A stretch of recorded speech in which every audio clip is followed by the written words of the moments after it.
So what I'm going to talk to you about today is, first of all, why I think you should be switching to version 3 of Analysis. Secondly, how you can do so. And thirdly, what resources we have available to help you make that switch. But first, I'm just going to take you back 10 years briefly to 2009, which was the last time I gave a talk at a CCPN conference. And Jim Potts had asked me to talk about doing structure calculations with CcpNmr Analysis and ARIA. I think ARIA at the time had just switched to using the CCPN data model. And so I chose this as my title for my talk, and I compared a previous structure calculation I'd done with some different programs, and then a newer one I'd done with Analysis and ARIA. And I ended up by suggesting that if you were still using a different setup, you were in effect perhaps still driving around in one of these, and that you might want to consider upgrading to something a little bit more modern. Well, now, 10 years later, what I'm going to suggest to you is that if version 2 of Analysis was the Audi, then version 3 is the Porsche. And I've very specifically chosen the Cabriolet version because working with version 3 of Analysis is just a bit more relaxed, there's a bit more of a sense of freedom to it, and to be perfectly honest, it's just a bit more fun than working with version 2. Version 2 has a large chunk of logic which dominates it, and that makes the program very powerful, but it also means that as a user you've got to learn that logic, you've got to understand it, and you've got to very much work within that logical framework. Version 3, by comparison, still has that logic, but you're much less aware of it. You don't have to use it if you don't want. If you do use it, it's much more in the background. And overall, the program is designed much more around the user experience rather than according to the needs of the program. So what does that look like in practice? I'm going to start by showing you the basic setup of the program, and then I'm just going to take you through some of the new and, in my opinion, improved features of version 3. So when you first open up Analysis version 3, this is what you get. On the right-hand side you have the drop area, on the left you have what we term the sidebar, and then down in the bottom left-hand corner there is a search box. The left-hand sidebar contains all of your data, and it's all nicely nested. So you have your spectra, for instance. If you open that up, each spectrum contains peak lists, integral lists. You have your chemical shift lists further down. You have your protein chains, which each contain residues, etc. Now, if you want to look at a spectrum, you can just drag it into the drop area and it opens. You could open another one next to it. You can add other spectra into the same spectrum display, as long as the axes match, or you can open several spectra together in one go. You can now see we've got these 3 different spectrum displays.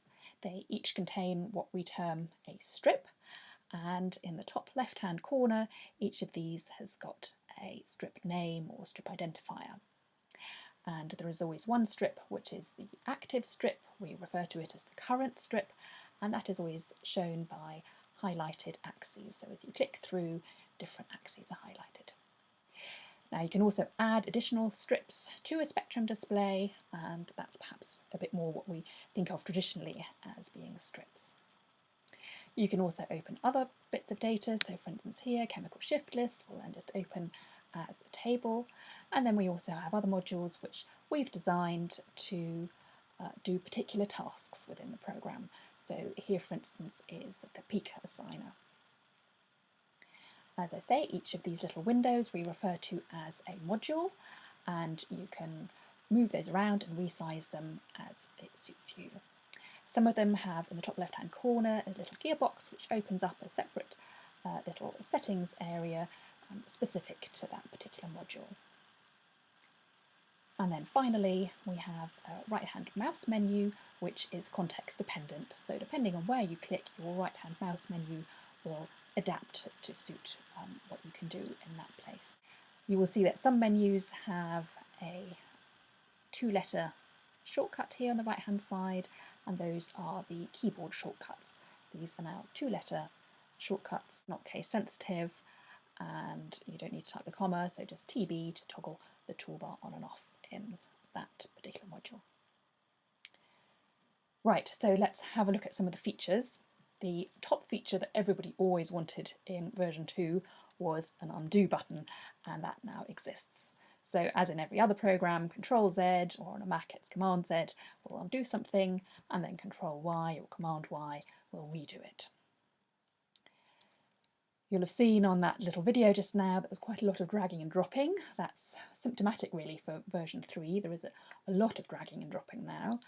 And that starts with the way in which you can, if you want to import data into your project. So from your file browser, you can just take a UCSF file, drag it in, and the spectrum will just immediately open. Or you could drag in a FASTA sequence file, and then your protein is immediately opened up within the project.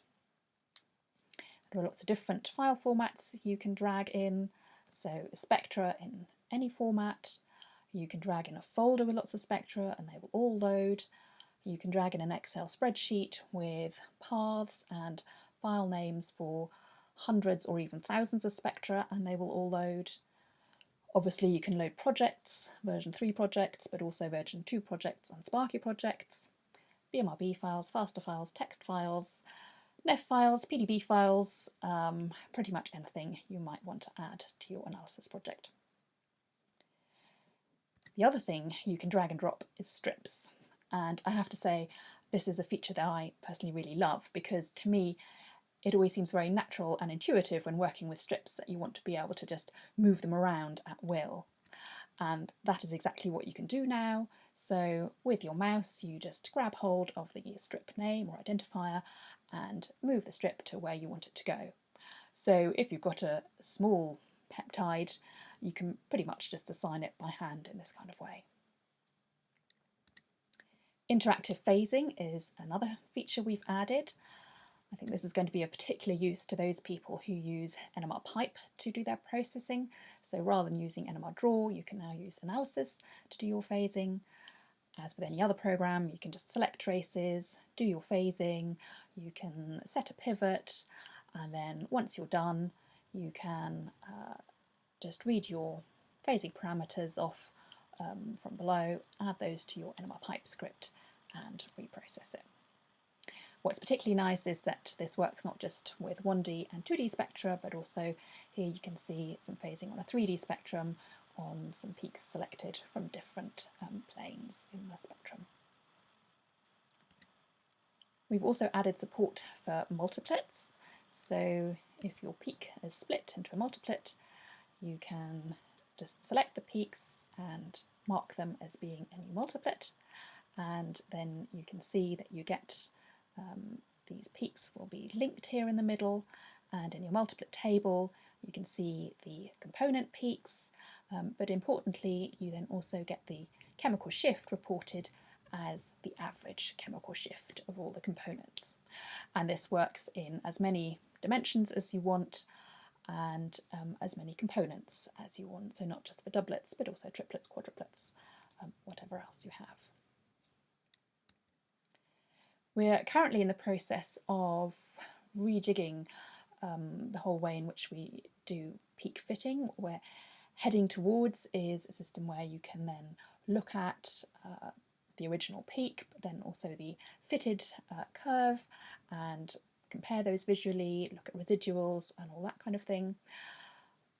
What we've implemented so far is, as well as doing peak fitting on individual peaks, you can peak fit groups of peaks. So if you've got peaks that are overlapped, then you can do a group fit either through the right-hand mouse menu or with a keyboard shortcut, and then the fit will fit those together.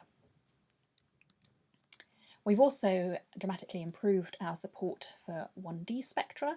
This has been driven in large part through our metabolomics and screening modules. As with 2Ds, you can just select these spectra in the sidebar, drag them in. You can zoom, move the spectra around, pick peaks, do everything in the same way as you would for higher dimensionality spectra. You can also stack them, pull them apart a bit in order to see them more easily, and using some easy keyboard shortcuts you can very easily tab through your individual spectra and look at them individually. Obviously that's something that you can then also do with 2D or 3D spectra. As I say, it's the metabolomics and screening modules that have driven a lot of this, and in fact those have made us improve a number of other features within analysis. So one particular thing that they've driven is working on speed. So if you're loading just 5 or 10 spectra for a protein assignment project, it's probably neither here nor there whether loading an individual spectrum takes 5 milliseconds or 50 milliseconds or even 500 milliseconds. But when you're trying to load hundreds or perhaps even thousands of spectra, because that's the size of your screening library, then that makes a big difference. So we have now dramatically improved the speed of loading spectra. We also had a metabolomics collaborator who gave us a matrix that was 16K by 8K in size, much larger than anything we would normally have been working with. And again, that made us really work on the speed with which we're doing the spectrum display and all the other manipulations. So obviously everyone has benefited from these things. The things that are specific to metabolomics and screening are pipelines. So what we've done here is that you can create, with a number of different pipes, your own pipeline or your own workflow of things you want to do. So here's an example what you might do with some STD screening data, and you can just set up each of these individual things you'd like to do and your parameters, and you can then store that, and you can then run those things on a whole set of lots of different spectra. Some of the other things you can do, it includes phasing and baseline correction. So there's lots of different processes that you can add to your pipeline. The other thing we've added for metabolomics and screening is principal component analysis. And the advantages of having that directly within analysis is, of course, that if you find some outliers, you can just click on those and immediately be taken to your data, to your spectrum, and have a look and see what's going on there.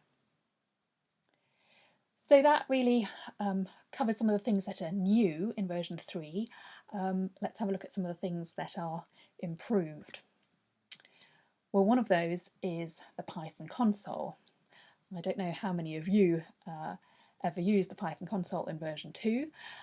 I have to say I hardly ever used it unless Wayne or Tim happened to send me a script or some commands to enter into it.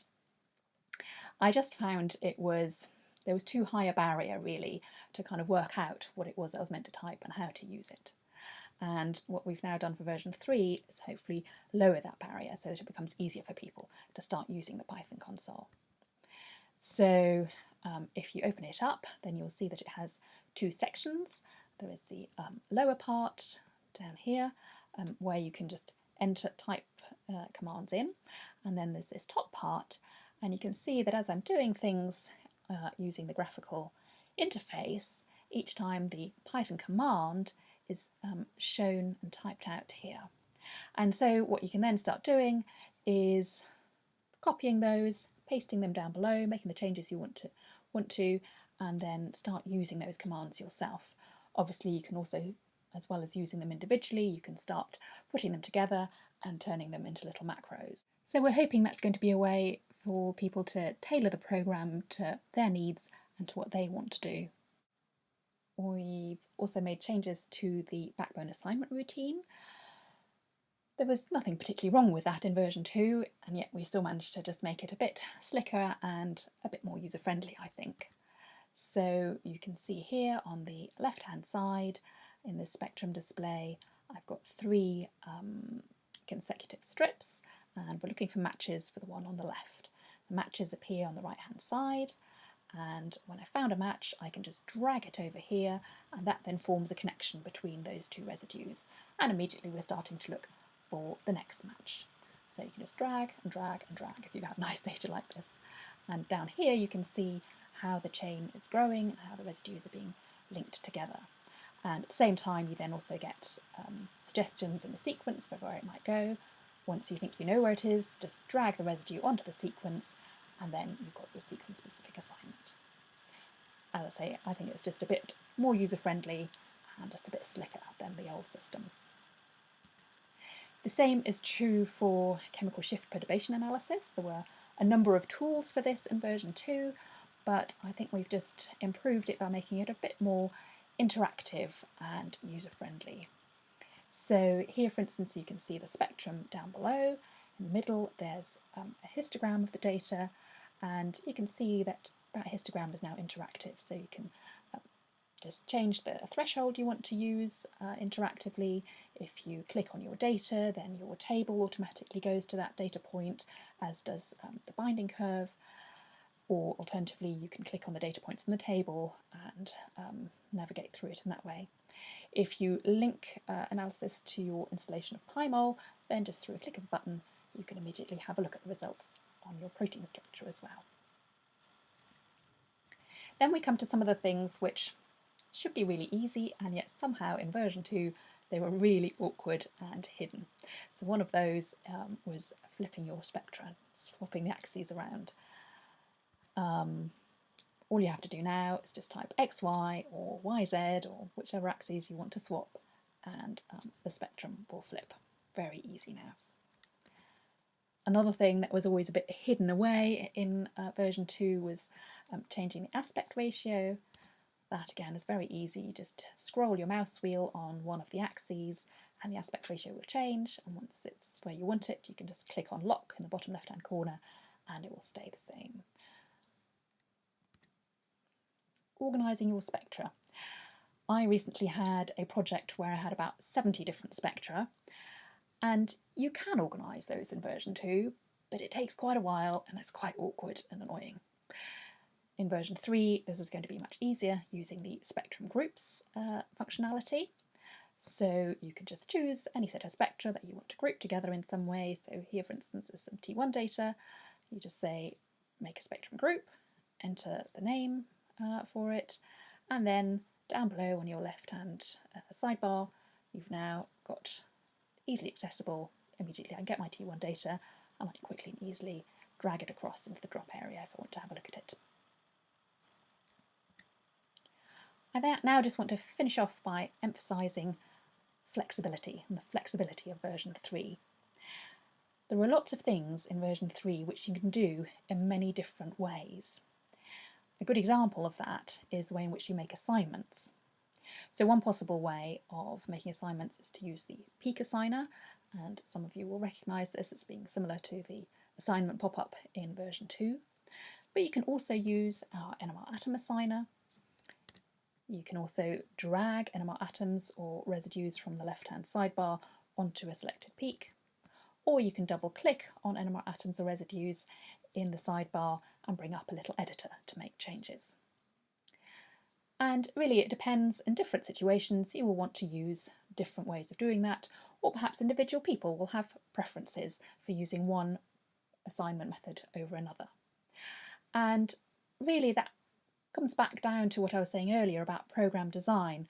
What we want is for you as the user to be telling the program what it is you want to do, and for you to be designing the workflow rather than the program designing the workflow and then essentially telling you what you're meant to do. So I hope that's given you a bit of a flavour for some of the things that you can do with version 3 and some of the ways in which the program works. Now I realise that I'm being paid a salary to stand here and say nice things about this programme, but I hope you will believe me when I say that I do genuinely think that this is a fabulous piece of software. I only joined the CCPN team about 5 or 6 months ago in April. I was converted in less than a week, and we've made many more improvements to the programme since then. I will grant you that you will probably find that the first 2 weeks you will be completely confused about all your keyboard and mouse actions, because those have changed a little bit. But I think once you're over that, personally I have to say I think there's no looking back. So how can you get hold of this programme? Simply go to our website, to the version 3 downloads page, and you can download versions. We have a Mac version, a Linux version. hopefully the Windows version is fairly imminently going to be available, and we've also got a virtual machine version which will work on any operating system. As with version 2, you just download it, unpack it, and the executable is already there and should just work. So what do you do after that? How do you get started? Well, we've got a number of tutorials. So directly within the help menu of the program, you can go to tutorials, and these are basically PDF files with a number of tasks for you to work through. There's also some data that goes with it that you can download from the website.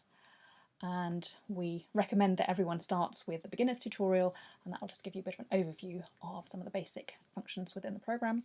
And then we've got a number of other tutorials which you can choose from depending on the kind of NMR that you do. Now in version 2 we had the mailing list. If you had any questions or queries you could email. We thought it would be helpful to keep version 2 and version 3 queries separate. So rather than just creating a second mailing list for version 3, we took the perhaps slightly controversial decision to create a forum instead. So this is also part of our website, and you can register there and use that for queries and questions. We hope it's just a little bit of a more modern interface for people to use. It'll be easier to search and look through old conversations. For those of you who are a little bit old-fashioned like me and actually quite like the mailing list system, you can actually set it up to work essentially like a mailing list, and there's a little video that shows you how to do that. In fact, speaking of videos, there is a whole set, in fact a growing set of video tutorials available. You can get at these through the video tutorials link on the forum page, and these are grouped mainly by the menu headings in the program and essentially form what we have in the way of a manual for the program. So each page has a little YouTube video at the top, and then below the same information is given in text format. As I say, they're YouTube videos, so you can also find all those videos directly on YouTube, but we've got our own channel called CCPNmr. Finally, we're also in the process of setting up a number of workshops across the UK. Clearly, we're not going to be able to visit all the NMR groups and facilities in the country, but hopefully we can get some to do something jointly if they're nearby to one another. So if you think it would be good for us to come and do a workshop with you, get in touch and we'll see what we can do. So I hope that I have managed to convince you that it is worth giving Analysis version 3 a go, that it's easy to do so, and that there's a lot of help out there for you. Obviously, those of us who are on the CCPN team are here for the duration of the conference. If you've got any queries or questions, come and see us. We're all friendly people. And obviously we would be only too delighted to be able to help you get set up with your very own Porsche Cabriolet.